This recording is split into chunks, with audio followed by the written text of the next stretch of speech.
Bismillahirrahmanirrahim. Dans cet exercice, on va faire l'application du théorème de Hahn-Banach dans sa forme géométrique, donc plus exactement la deuxième forme géométrique du théorème de Hahn-Banach. Donc, alors, montrer que si G est un sous-espace vectoriel d'un espace vectoriel normé E, tel que G bar est différent de E. Ça veut dire que l'adhérence de G, elle est strictement incluse dans l'espace E. Donc, dans ce cas de figure, montrer alors qu'il existe une forme linéaire continue et non nulle U telle que U est identiquement nulle sur G. Ça veut dire que sur la partie G qui n'est pas partie dense dans E, elle est identiquement nulle, mais sinon sur E tout entier, elle n'est pas nulle.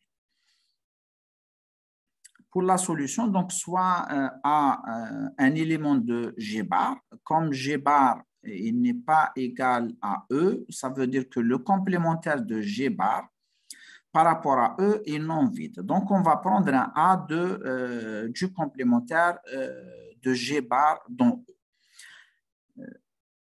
Avec ça, on va considérer donc deux parties, la partie A majuscule qui est le G bar et la partie B majuscule qui est le singleton A. On remarque que A, comme étant un espace, l'adhérence d'un espace vectoriel, donc il est convexe, il est fermé. Et la partie B, comme étant c'est le singleton A, il est fermé parce qu'on est dans un espace vectoriel normé. Et il est compact, on peut aisément le vérifier. Et il est convexe. J'invite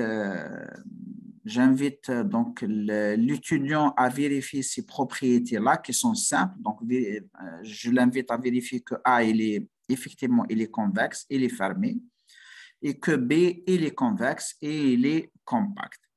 En plus, l'intersection de A et de B est un ensemble vide. Ça, c'est par construction. Alors, le deuxième théorème de la forme de Hahn-Banach, donc deuxième forme géométrique, implique l'existence d'une forme linéaire continue qui n'est pas nulle et un alpha, un réel dans R, donc c'est un réel, tel que l'hyperplomb d'équation H U égale alpha sépare au sens strict la partie A et la partie B. Alors, cette séparation se traduit par l'écriture donc suivante. U de X, il est strictement inférieur à alpha, qui est strictement inférieur à U de A, et ceci, quel que soit X dans G bar. Et si c'est dans G bar, ça veut dire quel que soit X dans G. Ça, c'est comme il disait l'un de nos enseignants, qui peut plus, peut moins. Comme cette inégalité vérifie quel que soit X dans G bar, donc elle est vérifiée quel que soit X dans G. Comme G est un sous-espace vectoriel, alors cette inégalité ne peut être vérifiée sauf si la forme linéaire est identiquement nulle sur G.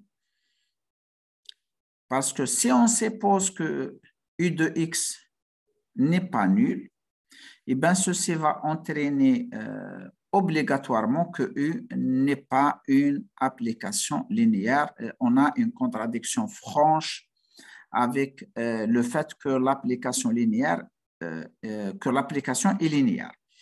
Juste deux passages. Je tiens à signaler que d'habitude, on dit qu'une application linéaire est bornée.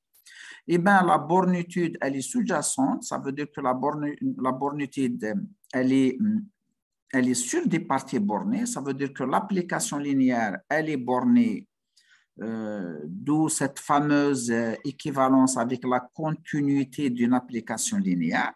Eh bien, la bornitude, ça sous-entend qu'en quoi elle est bornée sur une partie bornée. Mais une application linéaire ne peut jamais être bornée sur l'espace en entier, sauf si elle est nulle. Sur ceci, je termine. À la prochaine vidéo.